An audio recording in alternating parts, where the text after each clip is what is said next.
Comix Relix. I'm Ray Mescalado, and today we're going to talk about Flex Mentallo. Flex Mentallo, for those who don't know, is Grant Morrison's aggressively metafictional and perhaps semi-autobiographical Doom Patrol spin-off miniseries that came out way back in 1996. When it was first released, I actually hated it because I thought it was being obscure and weird for its own sake. That was the stylistic excesses of Morrison ramped up to 11, but without the heart that he allows to peek out in his work.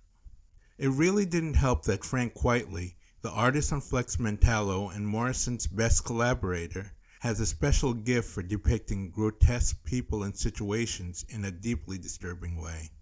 I love Quitely, and often he's what makes a comic for me. But here I felt he was just too good at making Morrison's fanboy fever dreams come true. But as time passed, my opinion softened on the book. Mostly, I saw that there was a genuine fondness for the absurdity of superhero comics, especially the Silver Age kind of meathead logic that Flex Mentallo is all about.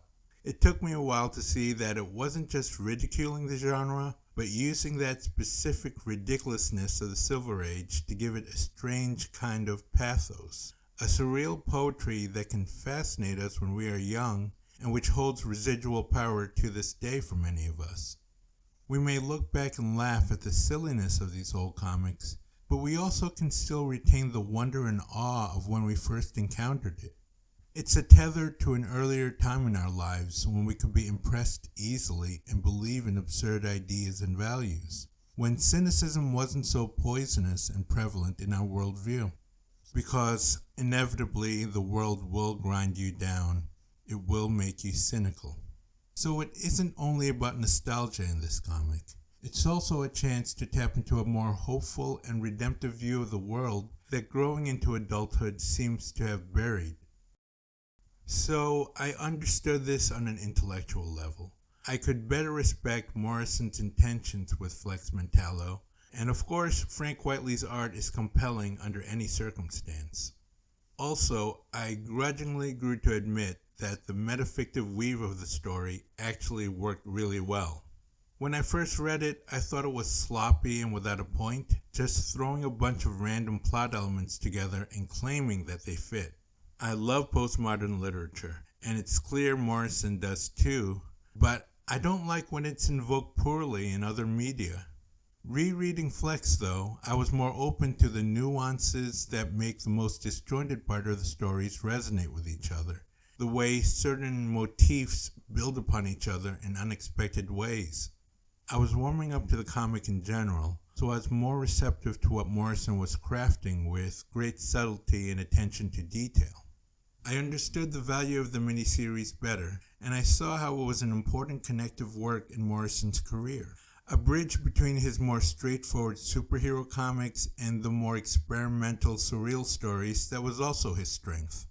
Of course, his run on Animal Man was an early attempt to reconcile these two impulses, and Flex Mentallo was a more bravura, breakneck challenge to take it even further. And while I used to think Morrison took it too far, I now saw that the risks were more successful than I would initially admit. That said, Flex Mentallo remained only a book I respected, but did not fully enjoy. It was an intellectual curiosity, but one I had no emotional attachment for yet. I have a similar problem with The Filth and Sebastian O and Mystery Play, for example. Morrison can be deeply clever, but he often hides his heart behind that veneer of cleverness. And actually, that's a problem for postmodern literature in general. Sometimes that can be enough to make a work succeed, like in Kill Your Boyfriend.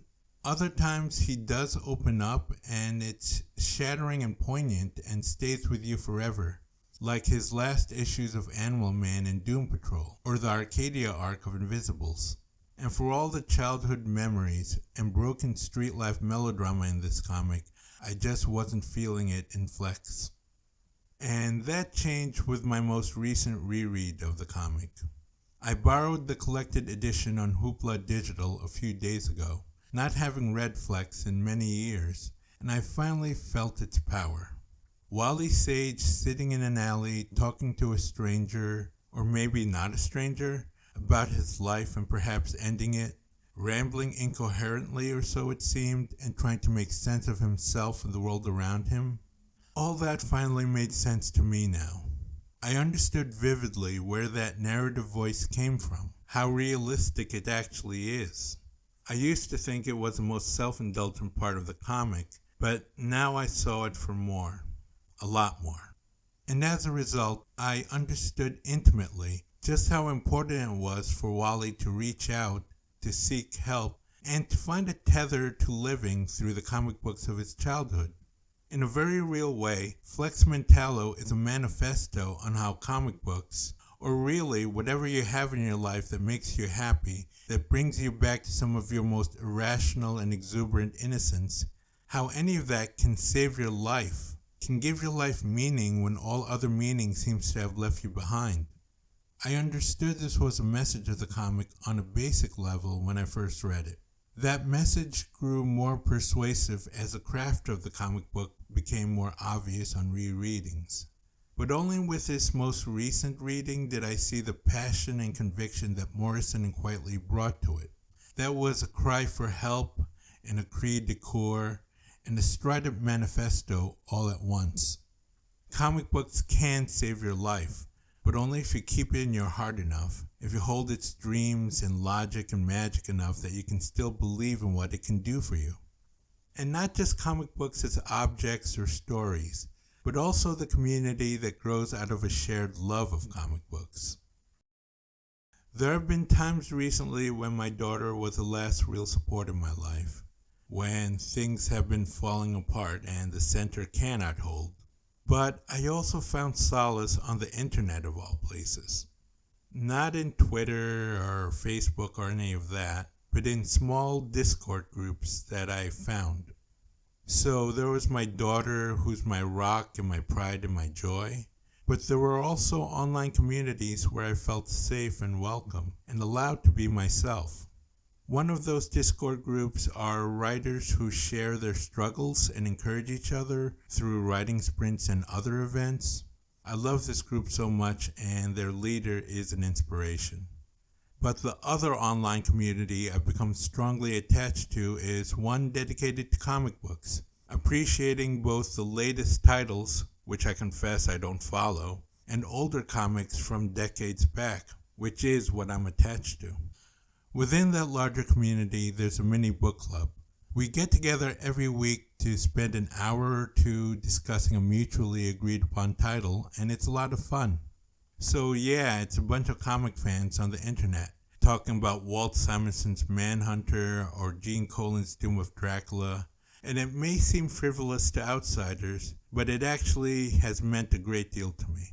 To have something silly and hopeful and maybe even absurd matter to you a great deal is one thing.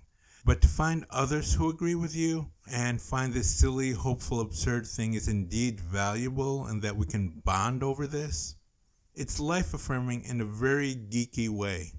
Sure, comic books will break your heart, but comic books can also give you something to live for. It can be a source of beauty and strength and camaraderie when you need those things most. And this will sound stupid. I may even sound like Wally Sage lying in the gutter and spouting nonsense on a toy phone. But that last image of Flex Mentallo, with all those brightly clad heroes rising skywards and returning hope and life to a world that had forgotten it, those friends in the book club have become those heroes to me. They help get me through rough times, even if it's just ending a bad day on a very good note. And I have the power of comic books and these people to thank for that. Ultimately, I think that's the superpower of Flex Mentallo, the comic book. That it unlocks the potential we see in the funny books of our youth, but also in ourselves. I'm Ray Mescalado. Thank you for listening, for indulging me. Have a good day. Goodbye.